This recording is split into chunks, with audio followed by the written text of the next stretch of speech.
Hi, this is Kelly.Broaddus with Kelly.Broaddus Real Estate Advisors, brokered by eXp Realty. Today I thought I would do a video sharing a little bit about my history, my what got me into real estate, and why I'm so driven, and why I really can relate to everybody. So I was a single mom. I won't go through all of the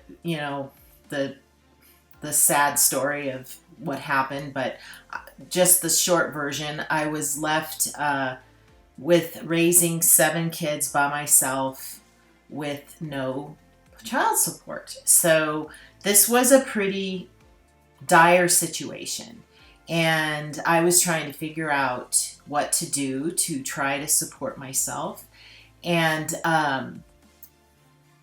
was living, I had moved, I was from Southern California, but I had moved to Oklahoma because I could afford to, well, I couldn't afford anything at that time, but I could potentially afford to raise my kids there.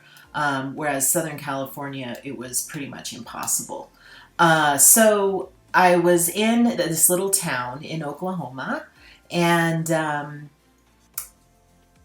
very poor town, as a matter of fact. It was, this particular county was the most impoverished county in the entire state. So, and the town proper, the population was only about 4 to 5,000 people. So I pretty much had the odds stacked against me.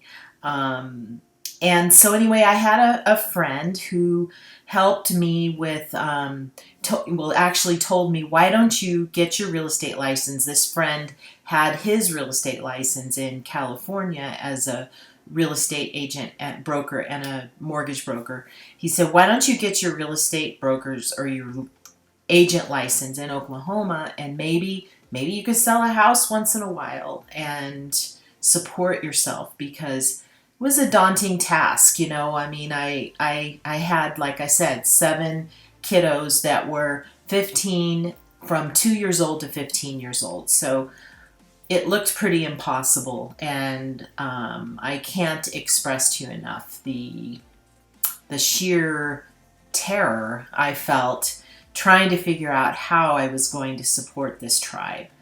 So, long story short, I did end up getting my real estate license, and started trying to sell homes. But this particular town was against me too, because there was only one other broker in this town. And if you're familiar with Midwestern towns, many times it's kind of a good old boys club type situation, and that's the way this was. And he informed me right away that he was not going to co-broke with me. He was not going to work with me. He didn't want me to set foot in his office, and I was on my own. So whatever business I got, I had to get it myself. I had to sell it myself. I had to find the buyers for myself. Very strange. But you have to remember that this was 1998. So we barely had internet. We barely had email.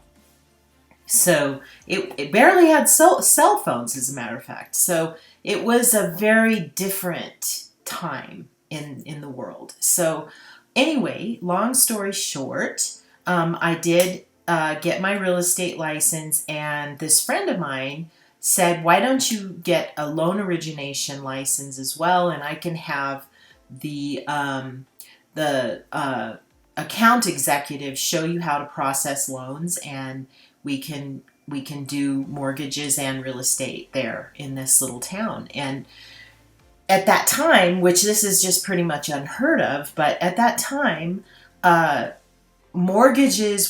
secondary market mortgages were unheard of. So in this town, it didn't happen. If you wanted to buy a house, you put 20% down, you had a 10-year loan, and it was adjustable. That was it. So it really kept the area very depressed. And people didn't have 20% down. They were poor. And so anyway, I started with this the secondary market. I brought it to this town, started doing even the subprime loans, but I was a very responsible lender. And I was offering no down payment for people. But you have to realize the average sales price in this town was only 30 or 40,000. So I had to sell a lot of real estate to support such a large family.